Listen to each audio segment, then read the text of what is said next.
everyone. It's great to be in attendance here at the Scala conference here at Splash.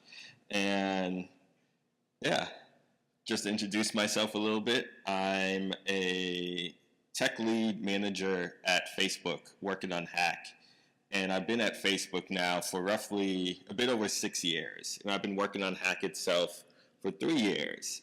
And sort of this, I'm not formally trained in programming languages, but I've programmed in quite a few different languages over my time. So I thought I'll take you through a journey sort of how I arrived at working on Hack.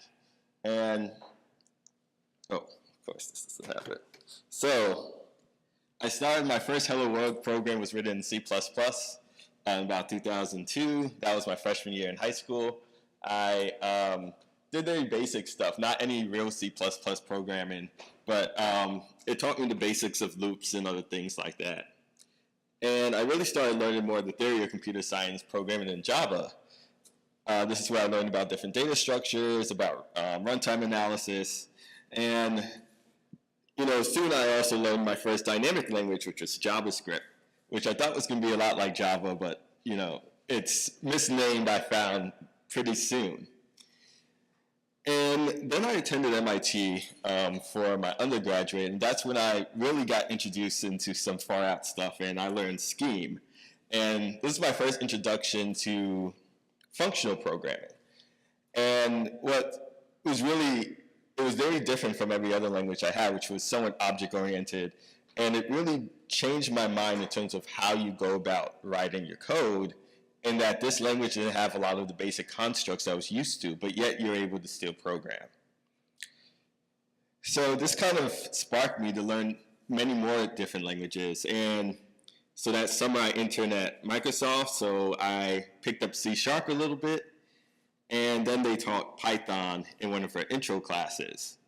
But then I kind of went off and explored myself, dabbled in Ruby a little bit, because that was popular at the time. Jumped into Haskell because that was all the rave, and I learned about monads and all that good stuff. And it also happened to be the time I discovered Scala, and well, I kind of fell in love with Scala, to be honest, at that point. The language was really, I felt, beautiful, and it combined a lot of different concepts I liked in Scala, in Haskell, but also was a much improvement over Java. So just to kind of complete the stories, I went to OCaml, I learned that soon. And then I went to Facebook and I learned PHP. How many people have actually programmed in PHP before?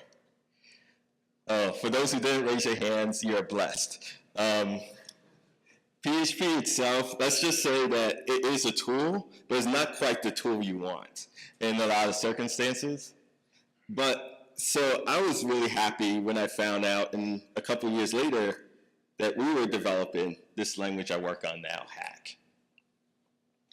And why did I go through all these different languages, not to just do as a way to kind of brag in terms of I touch all these languages, because I'm sure lots of us have programmed lots of them. But there's sort of, you think of if you would want to divide these languages up, let's say we were trying to teach a machine learning algorithm, it's like, how would you divide these up and classify them? Well, sort of, you can imagine it will probably end up looking something like this. We have these dynamic languages appearing on one side, and then you have more of the static languages on the other. But there's still somewhat a question where Hack falls into. And really, in some sense, well, obviously it was more similar to these languages because it has been derived from PHP. And actually when we talk about Hack, it's very syntactically similar, and it was designed to be so the migration process will be simple, going from a completely untyped PHP code base to Hack. And in this example, all I demonstrate is with very few changes to the source PHP file, you're able to unlock type checking. So in this case, we just changed the tag here to HH, indicating it supports Hack. And we add a type annotation here, a type annotation here. and Hack would fully type this program. But I would like to contend that Hack can also be thought of in a similar vein to languages like Scala. So just as a very simple preview is that we do have more advanced typing features, like variants, for instance. In fact, we borrow the same symbol for marking variants as Scala directly, Trust me, my team actually, they always joke about me because I mention Scala all the time in their design meetings because I'm very much been influenced by the language. But this was actually created, syntax is chosen by the language Hack's creator, Julian. So this wasn't my footprint, but there's a few others you'll see later that are. So now the question is, out of these two languages, they're sort of like polar opposites. So where does Hack kind of fall into this? And really what they represent is sort of the differences between what you expect from a dynamically typed language versus what you would expect from a statically typed language. And Hack's kind of skirting this line in between. So if we consider the portion of whether it resembles PHP, let's look at this simple PHP program. So what we have here is a method square, which does what you might expect, multiplies the input against itself, and this misnamed thing, which this dot actually means string concatenation in PHP. So I'm just taking whatever and going to concatenate them into strings, and then I have this sum, which takes this sort of optional function, which I apply first to the argument I'm going to sum over, and I do like functional programming, so I do use a reduce instead of a for each. I sum these and I accumulate them together, and sort of we have a few different things we're putting out, right? So what's the results we would expect? In the first case, we're passing in the array 1, 2, 3, you get the value 6. That's not surprising at all, right? So now if you would pass in 1, 2, 3, and you just pass in the string square,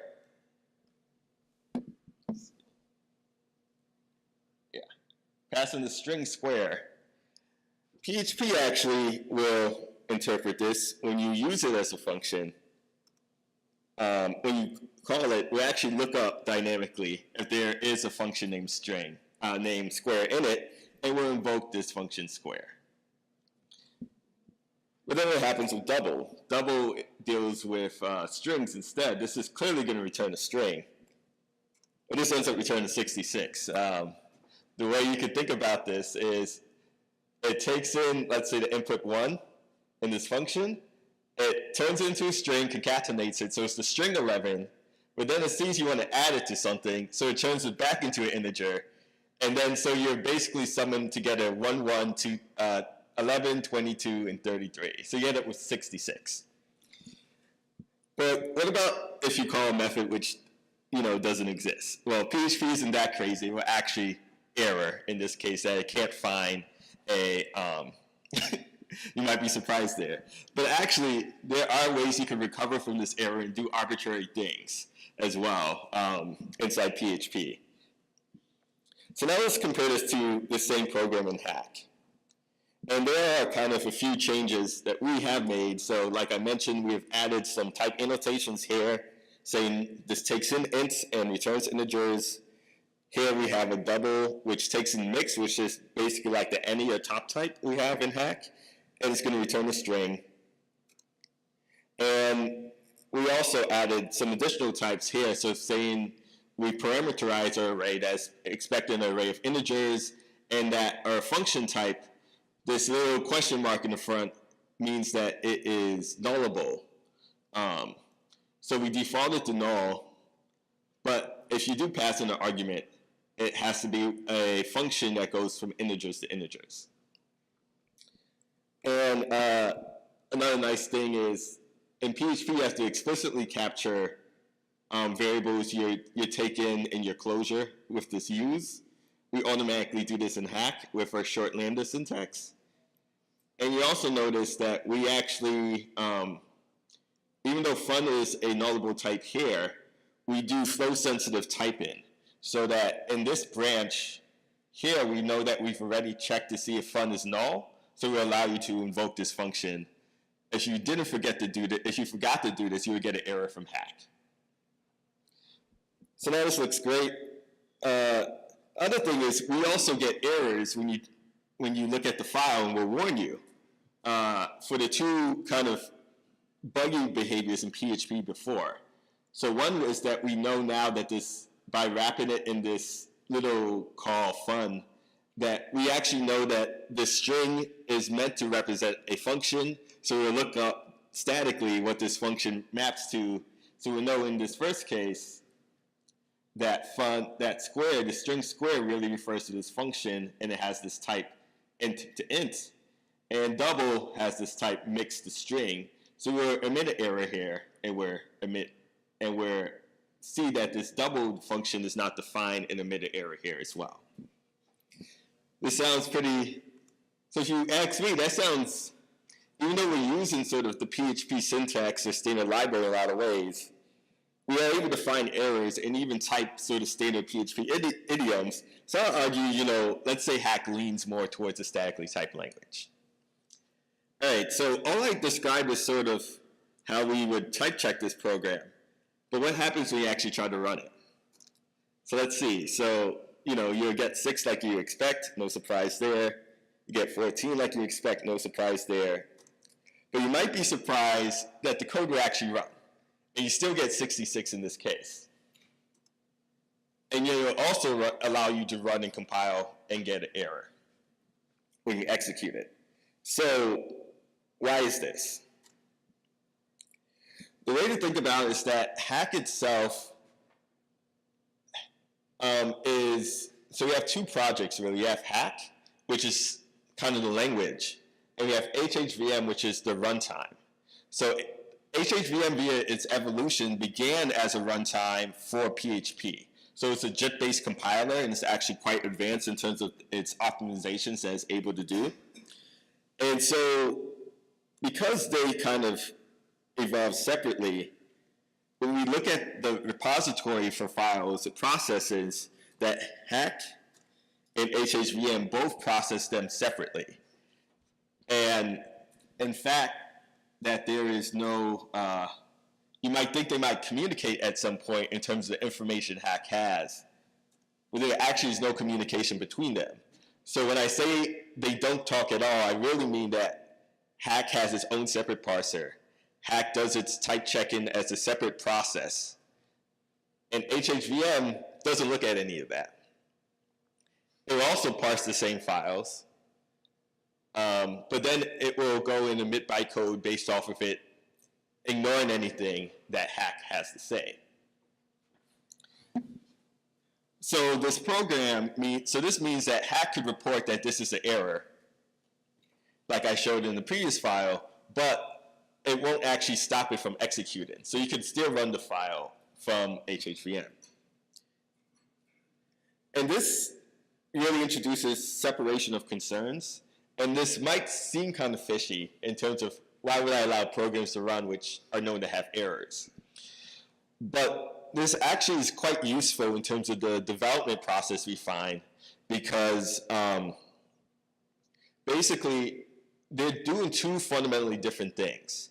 HHVM is trying to execute a web request, and it might not need to process the whole code base to do it. It's just a few files that might actually need to load and compile to make this work.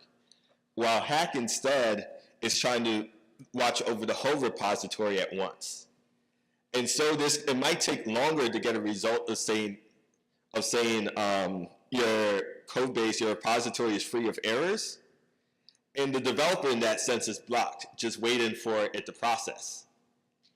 But at least in this state, they could still execute the code and maybe get signal faster there to see if it has the results that they expect. And they don't necessarily need to wait for hack to report back to them. And we do try to make hack as fast as possible, because we do have incremental modes for hack, which will usually return results in hundreds of milliseconds. But there are those occasional times when you might be changing the very core component, and a code base which has literally hundreds of thousands of files in it, where you don't want to wait for the results there while you go and want to necessarily test to see how your code will actually work in practice. And so basically what we utilize the type checker for is that before you could commit your code, it has to pass the type checker completely. So we don't allow you to commit any code which violates the type checker, but when you're developing locally, it allows you more iteration speed to kind of ignore the errors temporarily. So let's go back to this map, and what I kind of told you is that we still have PHP semantics at runtime. We haven't changed semantically how the program executes with hack. And so, but this is for a purpose so that you can have this quick edit and refresh experience while you're programming. But this does kind of push it more towards being a dynamically typed language in terms of how you might reason about it. But there are also some more interesting things or advanced type features we have within hack. And just for comparison, I'm going to compare it with Scala and its self-type. So let's say in this case, in our Scala program, we have specified trait has a method username, and we declare this self-type, which says that the this instance is a subtype of user. And this adds a constraint so that whenever you use this trait Twitter, you have to also use or define this user trait as well. And we actually have a very similar feature which exists in hack at the same time, where we have interfaces and traits separately in hack, and so these line up pretty well. In this line here, where you're saying the self-type, we write that out as saying we have this additional requirement that you implement the user interface. In the same way, this allows us to use the I forgot this arrow call here, but it's meant to be this dash username here, which allows you to call this function here safely within hack. And then it will also enforce whenever you use this trait that you must also have implemented the user interface. And you say, and that might be just like one, but there's also another feature I was saying. This is actually the one I added to hack when I started working on this feature before I joined the hack team, and this led me to join the team. And this is abstract types. So again, this is a pretty sophisticated feature where you have type members within abstract type members that you could declare within an interface, and then you could add bounds onto it in a subclass and define sort of a generalized implementation here, and then specify it more in a concrete class. And you could basically do the same thing within hack as well, where in this case I call it a abstract constant type, and you refer to this type T if off of this type that it's associated with. And as you look line from line, these things look very similar. And they type check in pretty similar ways as well. So in some ways, we have pretty advanced type features within hack itself. So this might tell you that, again, it might be leaning more towards the statically typed side. So there is something that is a problem, though, and it's that there is unsoundness within hack, almost explicitly by design, in that if you do not have a type annotation, we do not do global inference. And this is actually, the fact that we don't do global inference is actually very important for performance, because it allows us to kind of trivially parallelize our type checking process, because we could go through, process all the files, figure out what the declarations are separately, and then once we have all the declarations, go and just type check everything in parallel. And this is very key in terms of how quickly we're able to give results with hack. But it also means that if you don't have a type, we don't infer it, and we just trust. And this essentially is like any dynamic type, which we allow you to do anything with. So in this way, you might have some, code with types here in your Scala-like function, which says, I expect this interface, and I'm calling this method, and everything's going to be sound and nice. And then you could just make this unsound thing where hack doesn't know what the type of this object will be, so it will just allow you to call this this function in it, even though looking at it clearly that if this is this potentially may not actually be returning something which implements the Scala interface. So again, this is kind of unsound, and so leans more towards being dynamically typed.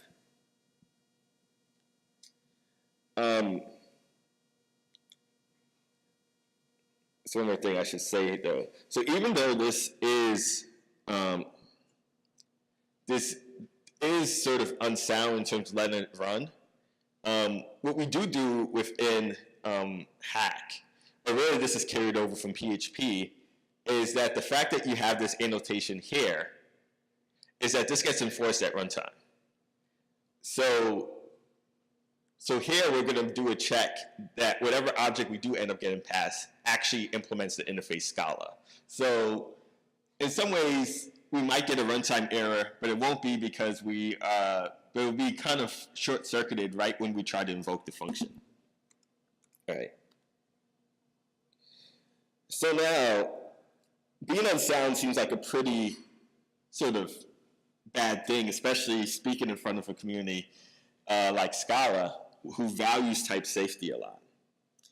And in some ways, if we are thinking of a line of providing no value being in the center, then you might provide sort of negative value, which is a cost, or you might provide some benefit. In a lot of ways, I think we think of if you are unsound, that it imposes a heavy cost on the programmer. Because what's the point of writing all these types if you can't actually prove any properties about it? And one of the things I want to do in this talk is kind of challenge that assumption a little bit. So what do I mean by this? So I think we have error reporting in hack. So there is some value, or maybe at least not negative value. And people would write these types because there are some programs that's able to type check and report errors on. Even though it won't be, sometimes it will the types may not match up properly, right? But now let's think a little bit more in terms of other ways this type information might be valuable. So let's have this PHP program. And what we see here is we just have two simple classes which define this name method. And you do a very common thing in PHP where you just take in this X and you just call this method name, and you just can pass in instances of either A or B. This is sort of typical duck typing you have within a dynamically typed language. You don't need to specify interfaces in any way. The interesting thing is hack has this nice property in that if you follow the type checker, that it will sort of push you towards writing code which the runtime can better optimize. So what I mean by this is that when you try to write this code within hack, it will force you to write an interface. Because you need to write a type here if you're adhering to strict mode. So basically strict mode will force you to fill in all the type annotations, essentially in your program.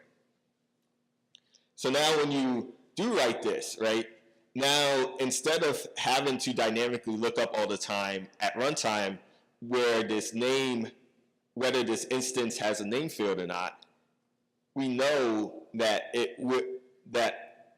there's this interface which we will build a virtual table for so we can do a more efficient lookup for it versus a slow lookup via a hash table at runtime. And that's fine. So maybe we get a little bit more value in that if you adhere to the type checker, it's going to guide you towards more optimized code. But this other nice synergy we see as well, in that, like I mentioned before, at each place, we need to check both the inputs and the outputs that they have the respective type. So in this case, we have to check to see if it actually returns a string. We have to check to see if it actually returns a string here. We have to check that this actually is the interface has name. The interesting thing here is that with HHVM for a production build, we have this mode called repo authoritative, which essentially says, does whole program analysis on the whole repository. And with this knowledge of the whole code base, it could actually elude a lot of these checks at runtime. So what I mean is, well, you can imagine in this very simple case, within the body, you could look at that you're actually returning a constant string and eliminate the check. So you know for sure that this is going to return a string, so you don't need to check it or be pessimistic. The same thing here within this method. But the interesting thing here is that because of the fact that for these individual calls, it can actually invoke the method differently, so it skips the initial type check here. Because it knows statically that this is actually A, and it has the interface has name. So with how we generate the bodies of the function, there's a way to escape this initial check. So essentially, even though the types are unsound, the runtime is able to optimize this without doing any type checks at runtime. It's quite fascinating. So I'll say this does improve performance. I've done experiments where essentially I triggered the runtime to essentially erase all the types we had. And this does produce multiple percentage points regressions within our code base. And we're constantly looking at more ways of how to utilize these types, even when they're unsound, to improve the performance of the runtime. So I say this gives us a little bit more value, you know. Well, the last thing to kind of think about is that we do a lot of tooling as well. So we have an IDE. So we implement the LSP language service protocol, which is popularized by VS Code and Microsoft. And we do provide a bunch of features within our IDE experience, which is all powered by the types, whether they're unsound or not. And you can do lots of things, and this makes the developers a lot more efficient. So in some ways, I'll say that, there we go. That I'm not saying it's exactly the same value you have as types or sound, but you get pretty close. And in some ways, of me thinking about this, there's this nice thing you have where as you type your program more or adhere more to the type checker, some of these things basically improve along with it. So as you are adding more types to your program and using less of the dynamic features, your error reporting improves. You'll be guided towards better optimized code. This allows the runtime to improve the performance, and your tooling gets better. So in a lot of ways, I like to think of it as these unsound types are unreasonably valuable. Because at first glance, you might think they provide no value at all, but there's a ton of value in them, even though you cannot trust any of the type assertions any of the type analysis that Hack itself is doing. You could have a different, essentially what the runtime does in terms of the optimization pass, as a different set of analysis which are more conservative. And there's enough information there left over from the files of just actually annotating them, your program, that you're able to extract a considerable amount of value in this setup. So I think this is quite interesting, because even when I began working on the team 3 years ago, this was not a result I kind of expected, but it's something that has kind of transpired over time as we worked on this. And basically, because of this value that we're able to extract, over time, we've naturally been adding more and more types. And we are trending towards overall, when I look at the numbers, towards getting closer and closer to being 100% fully typed.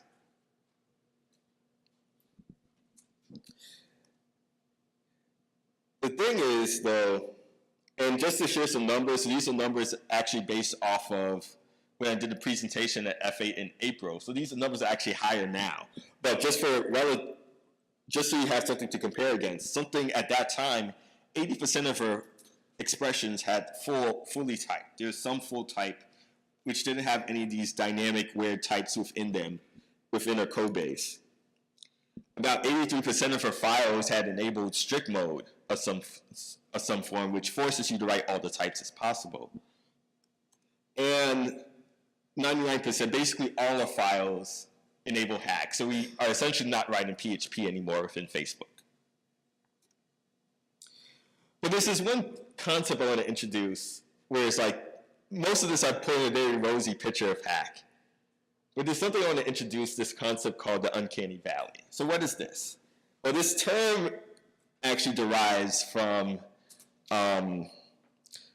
fields around looking at researching human computer interactions, and particularly with robots and 3D animation, which basically says as you try to replicate something in appearance that looks like a human, whether an animation or robot, you generally feel better about it as it becomes more human-like in appearance.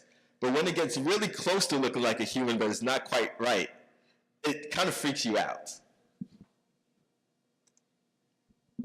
So here's an example of this uncanny valley. And this basic thing is like, oh, you don't feel anything towards a cell phone, but if you see some robot with an arm, you feel a little bit more sensitive towards it. And then you might feel more sensitive towards a stuffed animal or some robot. But then there's other things like, oh, if you have a puppet and you see the strings, you don't feel as much compassion towards it. And then at the very bottom of this valley is something like a zombie, which you don't feel, well, human you might think like you might want to like, you know, not, and let's say you watch The Walking Dead, shoot it with a shotgun, you have no problems with a zombie because it looks clearly not human to you. And similar is like if you have a robotic humanoid which doesn't really look human, you don't have as much empathy towards as you would a real healthy person. So this portion right here where this graph is not continuous, whereas you make something more human-like, that you're more familiar or feel affinity towards it. There's this dip, and this dip is the uncanny valley that I mentioned. And my basic conjecture here, you know, this isn't any proof, but just as there's this uncanny valley for making something more human-like in appearance, I'll argue that there's also an uncanny valley as you go from something which is clearly dynamically typed towards something which is fully statically typed, which is the path that we're on at Facebook. So why might this be the case? Well, one of the things is that you could imagine that as you are adding these types is that you're not able to utilize the dynamic idioms that you expect from a dynamic language. And at the same time, you also, so if someone wants to write a dynamic language, they're forced to write all these types. At the same time, you might come from a very statically typed background and you want to have as much type safety as possible. But you can't really trust the types. And so as you get more and more statically typed, where basically where we're at now in Facebook, every engineer, every team is forced into us add more types, add more types, add more types. But yet, they can't really trust the types, so they get surprised when things sort of fail at runtime or other sort of traditional problems we see with unsoundness are just starting to hit us at this point. And sort of what are the different things, and this is sort of, you know, me, I'm saying this, is like, I think as you get an optionally typed language, and it gets almost, but not exactly like a statically typed language, you just feel weird as a developer in this code base. And I think the key problem we're facing is Hack was designed at this point in the curve. And a lot of how we design the language is optimized towards how do we go from 0 to some types. and extract some value here. But now we're very far along the curve at this point. And the relation you have with the type system changes when you're close, when you're almost there, and the expectations change. And this is quite surprising. And why are these behaviors surprising? It really comes down to a few things. One of them is the runtime semantics. So on the left is sort of what ideally we would want. I guess on your left, it would be ideally how we would like to type this program. This is how Hack likes to imagine the world, is if you have an array and you index into it, it's a string. But if we were to actually capture what happens at runtime, we should say it's nullable. And why is that? Well, it's because we think we would like to make the world so that if you access some undefined index, you get an exception. But PHP, in terms of its semantics, will return a null value. So as a type checker, we had to make a choice of being, well, do we want to capture exactly the semantics and thus not be usable for a lot of people where it would annoy them? Or do we just assume, well, they probably know that they're indexing the right value, and so we won't tell them that it might potentially be null. And so at the time, when people were more familiar with the semantics of PHP in terms of programming and Hack, the choice was clear to go this route. But as we get closer to the types being more trusted, we're not hiring developers which are familiar with PHP semantics. They just think of Hack as its own thing. And so, and the thing is, it's not just present in this example. There are countless examples within the language where we have these sort of inconsistencies in terms of what the runtime thinks the semantics are and what the type checker would like to think of it. So here's another example. Ideally, if you take two floats and you divide them each other, you think you'll get a float. But actually in PHP, you might sometimes get a Boolean. So why is that? Well, again, ideally, if you divide by 0, we'd like you to get some sort of exception here. But in PHP, you get back the Boolean false. I'll do another one. So let's say you do something pretty simple here of you have an array that you expect to contain strings and integers, and you store a string 42 and associate with the value 10. You expect it to still be a string, an array containing mapping strings to integers. But actually in PHP, sometimes the keys might turn into integers. The reason it is that if it sees at runtime that this string looks like an integer, it will actually convert it to an integer right when you insert it. And you can obviously observe this here when we construct these two arrays, and you could ask for the keys for the arrays and access the first one. Ideally what we want is for this to be a string, but actually we get back an integer. So we're basically, the thing that we're going to do with Hack going forward is try to cross this uncanny valley. And sort of one of the first big steps that we're going to try to do is we're going to be changing the semantics and moving our runtime to not use the same semantics of PHP, but to match the semantics that we want with Hack. So with this, we've kind of announced roughly a month ago with HHVM that we're going to make one more release which fully supports PHP in December, and then going forward next year, our support for PHP is not going to continue in terms of the runtime. And the main motivation for this is so we can allow us to make these types of changes so we can really merge the two systems together. So further, if that's not bad enough, we also have to deal with PHP standard library. So what I mean, here's a function you should probably never call in the PHP standard library, is parse_dir. So why is this bad for us? Well, let's say you have some variable you assign the value false to. And then you call this function with some string. Here you can look at it, but it might just be some string from somewhere else. And you expect it to still be a Boolean.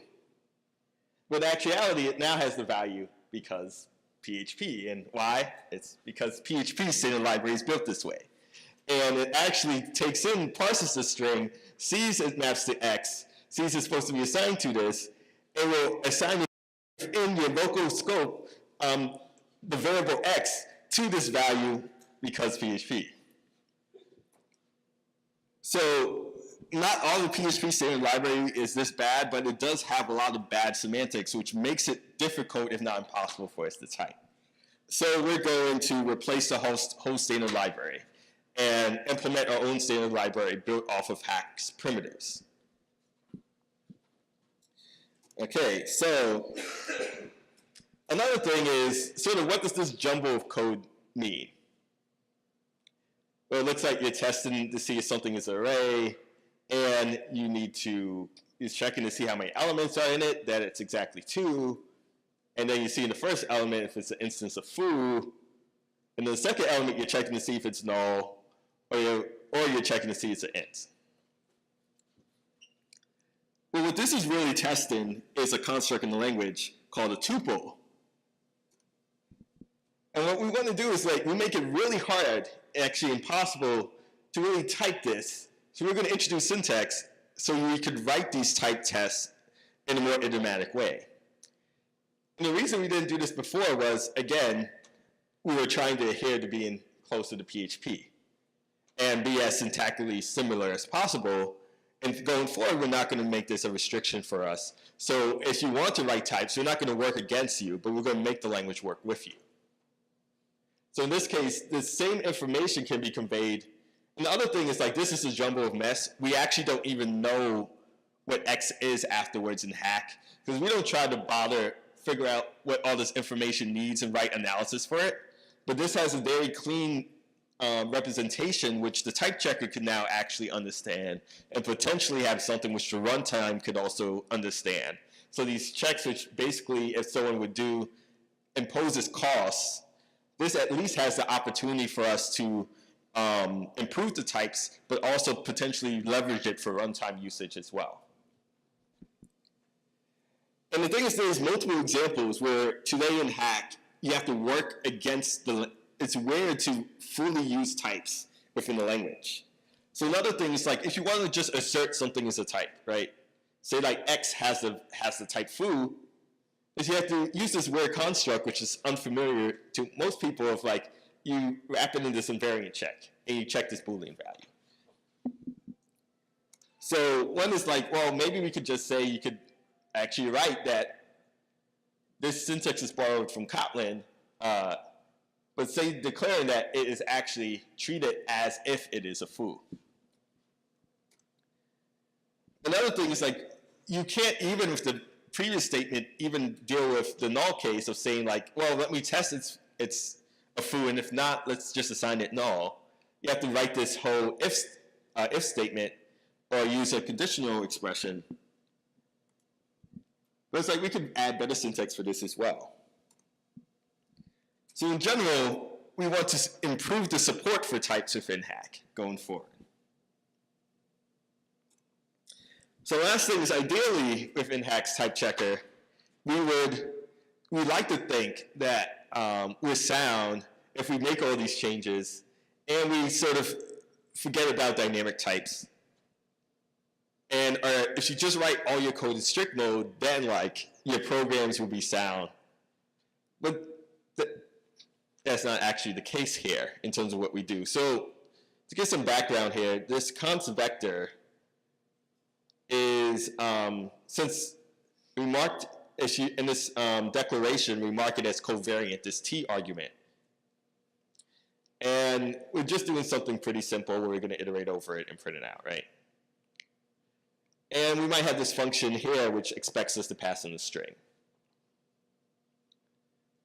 So what we do in this case is we construct a vector, which is a reference type with a string foo, and then we construct a foo object, which is vector, so we think it's a foo of string.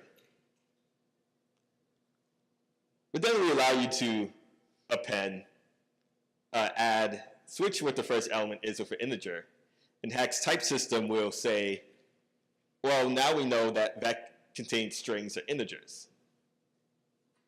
But yet, this is not conveyed here, and this still has a reference to the vector. And so when you get this value, we think it's a string, but at runtime it's actually going to be an integer. And so when you call this, you're going to get a runtime error. So this is something, it's in strict mode. There isn't any sort of unsafe, no PHP libraries. I'm not even using crazy PHP semantics. This is just a bug in our type checker. And part of that is because we don't allow you to do certain things like specify generics, which was done to ease the migration from PHP. But again, we're not going to do that anymore, and we're going to have to basically implement an actual sound type checker for our analysis. The last thing I want to say is dealing with these dynamic types, right? And the thing in general to think about is, like, if you have these dynamic types, is they inherently are unsound. How do you kind of deal or box with them, right? And my main thought around it is this is kind of proven in sort of actually in the Scala community. You can look at Scala JS, where I really like the encoding of how you deal and interact with JavaScript or dynamic JavaScript, and that it's just a type in your statically typed system.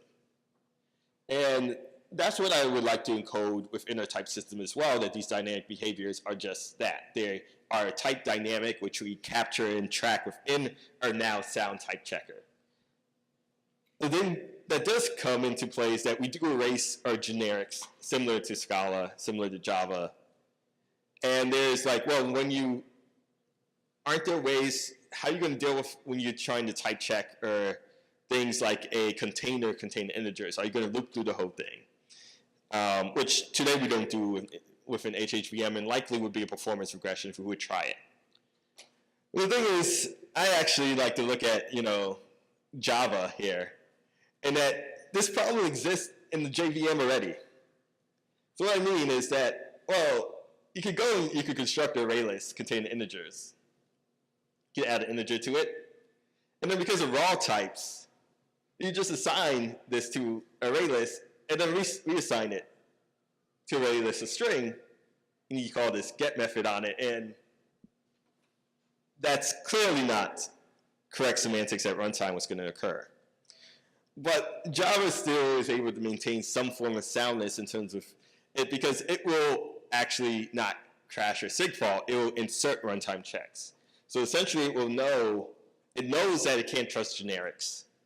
And based off the generic instantiations, it will insert cast here to make sure that when you pull out this element from this generic instance, that it will insert a check here if you look at the bytecode to ensure that you actually have a string. And essentially, once we do the other changes, I believe you could do the same thing within Hack itself. And with this, we can enforce more types and sort of make these dynamic types more explicit. So with all these changes in mind, what I'm hoping is that the landscape will be more clear. And that with Hack, we'll make it more in terms of this family of languages and look less like this. So, questions. I do have some other interesting slides on some separate issues. Since I have a little bit more time, I'm going to go into them a little bit. I will need some time for questions. This should just take a couple minutes. So one of the things I wanted to go over is sort of this type checking process, right? And this is separate from all the interesting stuff I had about types, but something I think is pretty interesting around the performance semantics of Hack in terms of how we deal with our ever-growing code base. So basically, what we do is we have this process, HH server, is written in OCaml. We use a lot of interesting tricks to parallelize it because OCaml doesn't support parallelism natively. And once this starts up and is initialized, then we are able to kind of service our IDEs and provide sort of, when you make edits within the IDE, we could report back results within hundreds of milliseconds, basically as you are typing. And all these other great experiences with the HH server, but it requires us to first initialize it. So there's one real problem for initialization is that this grows with the size of your repository. So for most shops, this might not be a problem. But for Facebook, you know, let's just think about like how bad this problem could be at Facebook. And it turns out that we actually write quite a bit of code, and it literally goes through the roof. We have so many files, and there's no end to it in terms of how many files we're adding. So this is a concern, and we can't keep on taking sort of, the whole point of this is that we don't want to get in the way of developers. So the way we kind of worked around this is we looked and we decided we want to integrate in terms of our source control management system. So typically you have your trunk, which represents all the committed work for Facebook. And as you go and you make changes locally as a developer, you branch off of it and add your local changes. And this constitutes your change set. And what we kind of done is we built infrastructure so that we noticed that each time we add a new commit, during our continuous test runs, we will run a type checker just to ensure there's no type errors. And since we're already doing that work, we can actually save a bit of state for this repository, which lets us know that this is a clean checkout, and here's some information that I generated, which allows you to quickly get back to the state of the world at this particular revision.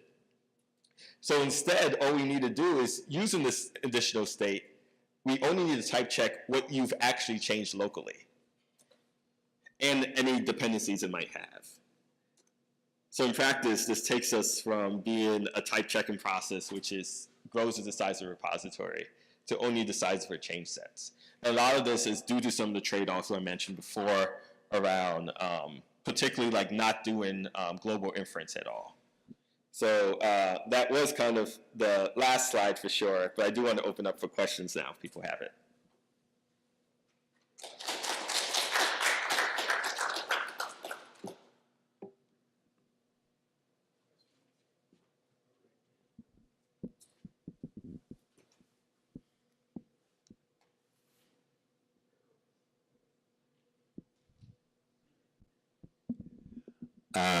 One question. It seemed like your unsoundness example was sort of due to like the Scala, that example, you know, where you had the repository. In Scala, you have like a as instance of, you know, dynamic cast, which sort of allows you to say, hey, I've got this thing. I can now assert that it's has that type. So you kind of get the static typing, but it's modeling what's actually happening at runtime, which is that it's actually inserting a check. So by using something like, and I think later you said you had as or wanted to add as or something like that. So I think that would push your static typing further by allowing programmers to use that to sort of capture where dynamic casts happen.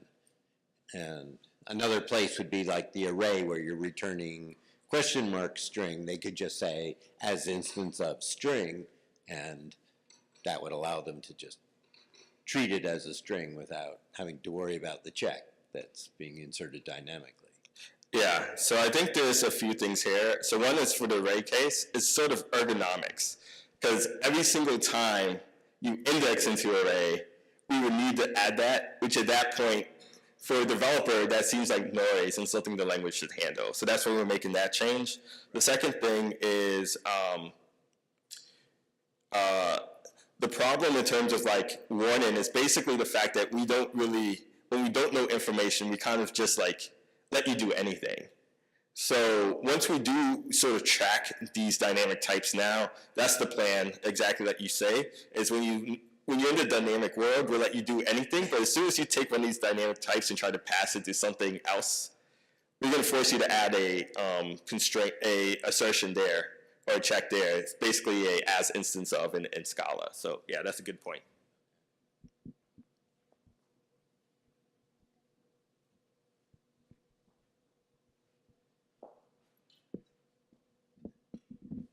Hi, thanks for the talk. You showed this example of self-types earlier in the talk. Yeah. And I was wondering, do you have some kind of mixing composition or linearization going on in Hack?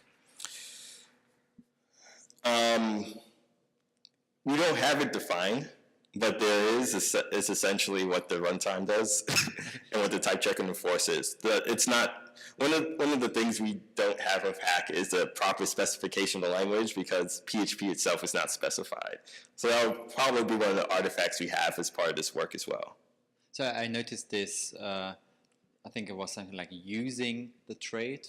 Yes. Where you would in Scala write with and to mix in multiple traits.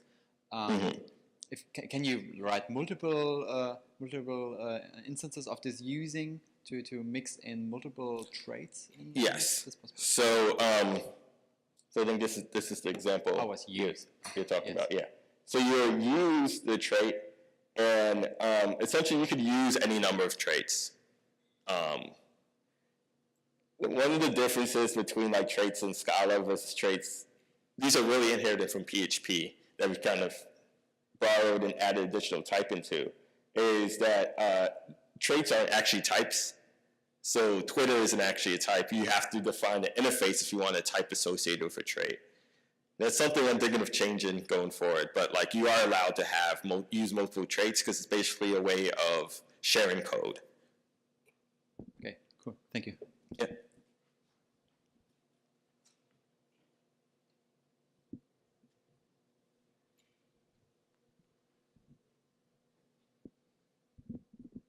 Now, this is sort of a less defined question, but you mentioned that you didn't want to get in the way of developers. And I sort of get that, but in some sense you do, right? I mean, the whole point is that you want your developers to be creating code that works, and you want to get in the way of them writing bad code. So maybe to some extent you do want to get in the way of developers. And sort of the second part of the question, I guess, is how bad is the code base already? I mean, are they, using arrays as tuples all over the place, or doing even worse stuff than that you just can't even capture in the type system? So that's really sort of two different questions, I guess. Okay. So I think the thing is, some of this is less a computer science problem and more of a psychology problem, where basically, when at the time you have to imagine Facebook was a PHP shop, like that was it. We were using PHP and we were using it dynamically, and if you're thinking of this crazy idea of like, hey, let's add types to it. First of all, a lot of developers may not even, they have preconceptions about static type systems, like that's going to slow me down. This system will never work. PHP is too crazy with all this stuff. It won't be usable. So at this part of the curve here is like, basically it was designed so that it wouldn't get in the way of developers, because first of all, it was risky, and we wanted to have an option that we can like roll it back if it didn't work. And we never wanted to impose from on high within Facebook, it's not part of our culture, to say, you must use this, right? And sort of, as we just started adding types naturally, at the inflection point, it was no longer, I was part of the effort of migrating it. I wasn't on the Hack team. But even after I joined the Hack team, soon after we stopped pushing towards migrating, and the rest of the company just saw the value and added. So basically, I think at this point in the curve, we could do what you say. And this is why we're making the change now, is because there's been enough, the culture has changed. So now people want this, so we could impose on our developers, but they don't see it as imposing. They see it as, oh, you're trying to make my life better. Towards your second question on, do you mind rephrasing? Well, just sort of how bad is the code base? Do they do a lot of weird stuff? Yeah. So, I mean, you can imagine very early on at this start of the curve, there was a lot of pretty pretty gnarly stuff that we needed to migrate away. And I'm not claiming we've gotten rid of all of it, but we have gotten rid of quite a lot. That's what allowed us to get to this point. So in terms of some total measure, I'm not of like how bad things are. You know, it's not pristine, but it is like orders of magnitude better from when I first joined the company. And there's multiple metrics you could look at in terms of how many errors you see actually happening at runtime. You know, just like the speed of development developers have now, they don't have to write as many tests or worry about these different cases. So things are more better because of the fact you have this sort of guardian pushing you towards playing nicely with everyone. Right, I think a lot of people have observed that when the code base is small, dynamic typing is fine, but as it gets bigger and bigger, you really want static typing and more documentation and all that sort of, you know, process stuff that you don't want to do when it's small, but as it gets bigger, you have to do it. Yeah, and that was one of the big changes. Facebook was hiring a lot more, and we have way more developers than even when I first joined.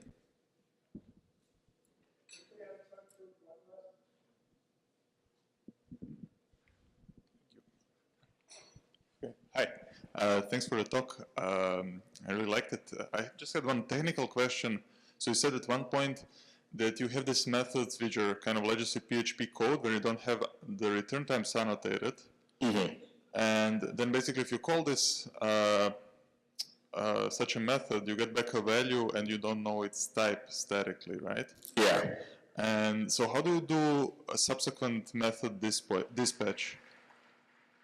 On such a value on the HHVM level.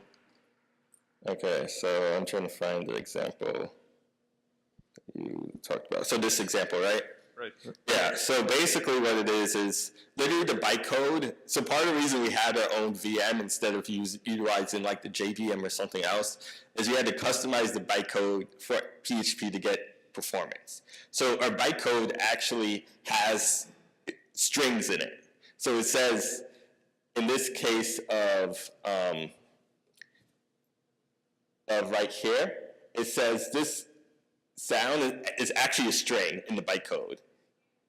And this is called this thing. So we have this string in the bytecode. So when we are invoking, when the runtime is executing this function, it has a way of dispatching, which basically looks up within a hash table, does this string sound exist in it?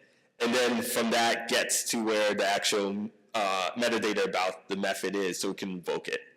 And in cases when it, in fact, actually in this case, since we will check on the type of Scala here, in this case, we won't need to do that. We can enforce in a bytecode that we know it's a Scala object and just look directly in the vtable for it. But if there was no type here, that's how it would get resolved. So it would just be more costly. Right. Okay, get it, thanks. Yeah. One very quick thing, there's another thing I didn't even talk about we're doing in the hack, which is really cool, which is we're looking to integrate probabilistic programming. So if you're interested in any of that stuff as well, we're hiring. Okay, thank you very much.